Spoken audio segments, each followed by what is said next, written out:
Evening, guys.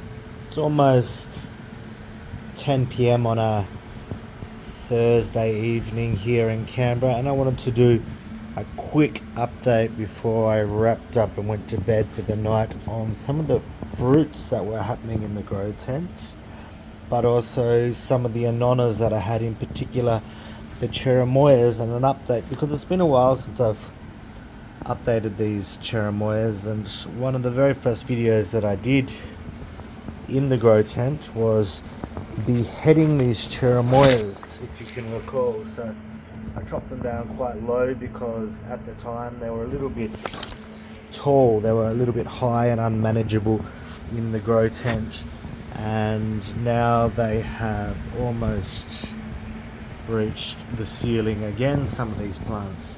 So the cherimoyas really love it in here. They put on a lot of growth. They've branched all along the trees, so we have new shoots even now still coming off the cherimoyas. They have shot down from right at the base of the stem, and they've just continued to put on a lot of growth. And I actually beheaded not only the massive cherimoyas that I had in here, I beheaded my seedling cherimoya, the seedling that I planted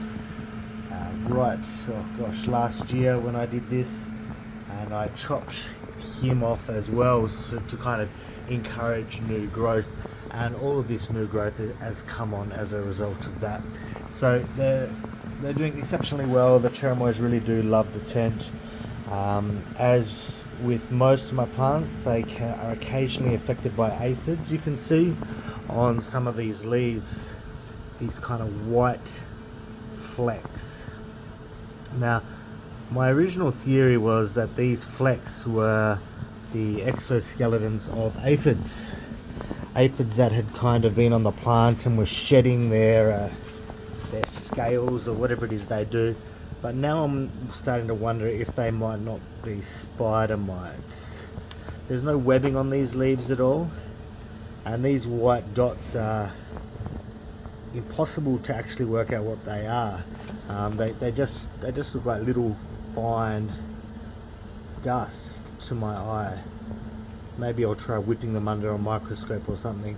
But whatever they are, I have, since discovering the spider mites in my other video over here, I have been spraying the absolute hell out of everything every time I come in, and I'm looking for the bottle that I've been using.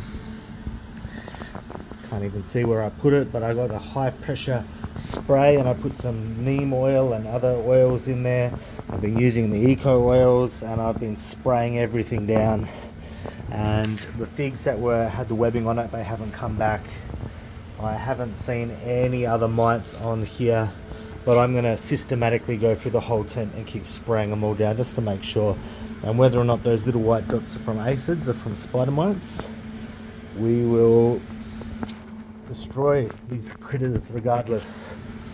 Now, to start off with fruiting in the tent here, we had the star fruit that was fruiting previously, and unfortunately the fruits that were down here are no longer. They all dropped off, and I don't know why that was. I don't know if I allowed it to drop off. There's another little tiny one starting to form here, but they dropped all their fruit, which was disheartening, but I guess that happens sometimes.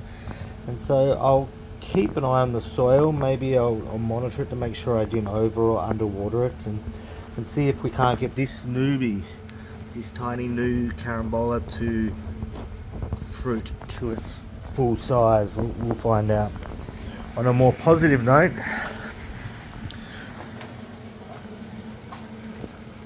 the black sapote continues to put on size. There were two on here, one aborted, but this one here, it continues to grow, and that pleases me greatly. It makes me feel like I will be able to hopefully get a black sapote off this plant to test and try. Other fruits that I have in the tent, I mentioned planting some strawberry plants in here just as a bit of ground cover, and to see whether or not there was enough light in the tents to fruit and ripen fruits in here. And it turns out that yes, it appears it is so. I have a nice red ripe strawberry down here that I'm actually going to have a pick now. Oh, it's been eaten. How about that? Set up a grow tent to stop the birds getting in, and there are still critters enough in here to eat a hole in my strawberries in the grow tent. What a pain in the ass. Is there no rest in our gardening lives? But apart from the critters, look at this beautiful shiny red strawberry. First fruit ever ripened in the grow tent. Now I use a bit of Charlie Carp in this tent, so I might just give them a bit of a rinse before I try them. We don't want to be chewing down any carps. How annoying is that? Oh well, we'll just try the good side, I guess.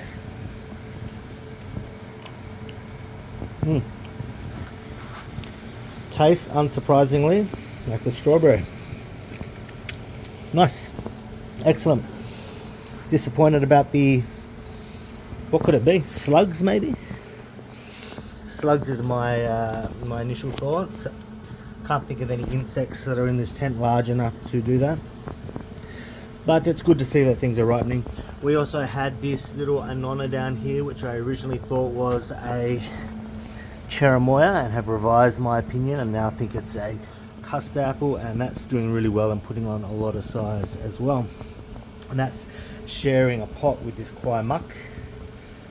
Whether or not in the future that becomes a problem and they start fighting against each other, who knows. But we've got a dual planting now in this pot, kwai muck and a most likely a custard apple. So that's a very quick update for you guys on things that are fruiting in the tent. I am attempting to fruit this fig in here. This is actually this is a Ficus almata.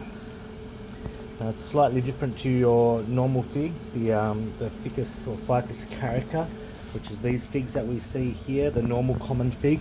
This is a different variant. They still produce edible figs. The leaves are a lot softer, as you can see. They're more of a spade shape rather than the kind of fig leaf shape that we all know and love. And I don't know, I just wanted to give this a bit of a try and see how it kind of tastes compared to the normal varieties that we get. And another very quick update while we're in here. A very expensive cutting that I put in has started to bud out, so we've got two nice little buds on there, and me in my infinite wisdom actually went out and bought another cutting of an almost exactly the same variety. This is a Martinenca Rimada, and it was also similar price, 200 bucks for this stick. So I really hope that they do grow, because it's a very expensive hobby to be sticking sticks in the ground that don't do anything. And I do have some sticks which I'll cover in another video which actually haven't done anything or started to do something and then have failed. So I'll cover up those varieties in another video for the ones and the people out there that like to watch figs. Anyway guys, a bit of an update for tonight. I hope you're doing well on this Thursday evening, and as always, oh, these always drop off as well. So the gosh, the name escapes me, but they always get to about this size and then they abort. So I don't think we'll be getting the fruit off of this at the moment. Anyway guys, that's all for tonight, and I'll catch you all in the next one. See you later.